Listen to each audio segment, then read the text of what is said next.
പ്രിയമുള്ളവരെ, കഴിഞ്ഞ മാസം ഏപ്രിൽ 22 കാശ്മീരിൽ വിനോദസഞ്ചാരികൾക്ക് നേരെയുണ്ടായ ഭീകരാക്രമണം 26 പേരുടെ ജീവനെടുത്തു. ഭീകരർക്കായുള്ള തെരച്ചിൽ ഊർജിതമാക്കി എന്ന് പറയുന്നതല്ലാതെ ഇതുവരെ ഒരു ഭീകരനെയും ഇന്ത്യ പിടിച്ചിട്ടില്ല. പിന്നെ യുദ്ധമുണ്ടാവും, ഇന്നുണ്ടാവും, നാളെ ഉണ്ടാവും എന്ന് പറയുന്നവരുണ്ട്. യുദ്ധം കൂടുതൽ ദുരിതങ്ങൾ ഉണ്ടാക്കുന്നതല്ലാതെ ശാശ്വത പരിഹാരമേ അല്ല. രണ്ട് രാജ്യത്തിനും കനത്ത നഷ്ടമുണ്ടാകും.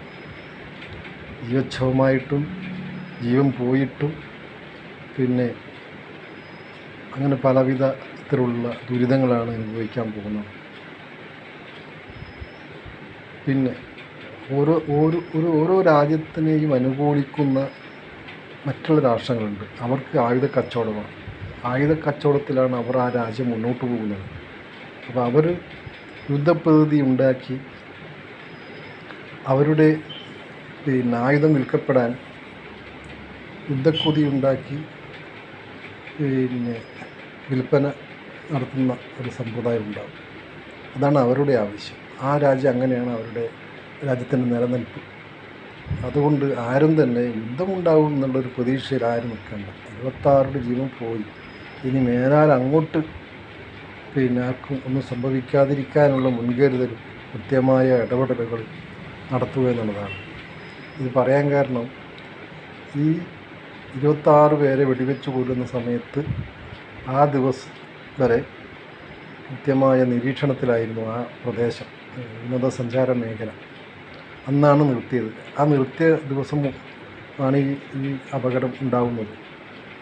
അപ്പോൾ കൃത്യമായ നിരീക്ഷണങ്ങളും സൈനിക നിരീക്ഷണങ്ങളും എല്ലാം തന്നെ ഉണ്ടായാൽ മാത്രമേ ഇനി അങ്ങോട്ട് നമ്മുടെ രാജ്യത്തിൽ ആരുടെയും ജീവൻ പോകാതെ നിൽക്കുകയുള്ളൂ. അതാണ് നമ്മൾ ശ്രദ്ധിക്കേണ്ടത്. യുദ്ധം ഒന്നിനും പരിഹാരമല്ല. അവരുടെ അവരിലേക്ക് ഒഴുകുന്ന നദി നമ്മൾ തടഞ്ഞു നിർത്തിയാൽ അവിടെ വരൾച്ചയുണ്ടാവും, പക്ഷെ നമുക്ക് വെള്ളപ്പൊക്കം ഉണ്ടാവില്ലേ? അങ്ങനെ എത്ര നദികളുണ്ട്. അതുപോലെ അവരും വിചാരിച്ചാൽ പോലെ അങ്ങനെ എന്തെല്ലാം പ്രയാസങ്ങൾ അനുഭവിക്കണം. ഈസിയായി നമ്മൾ യുദ്ധം എന്ന് പറഞ്ഞ് തള്ളിക്കളയാവുന്നതല്ല.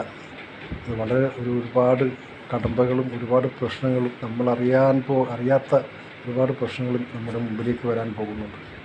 അതാണ് നമ്മൾ ആദ്യം മനസ്സിലാക്കുക. യുദ്ധം ഒന്നിനും പരിഹാരമല്ല. ശാശ്വതമായി ഭീകരരെ നിയന്ത്രിക്കുക എന്നുള്ളത് മാത്രമേ പരിഹാരമുള്ളൂ.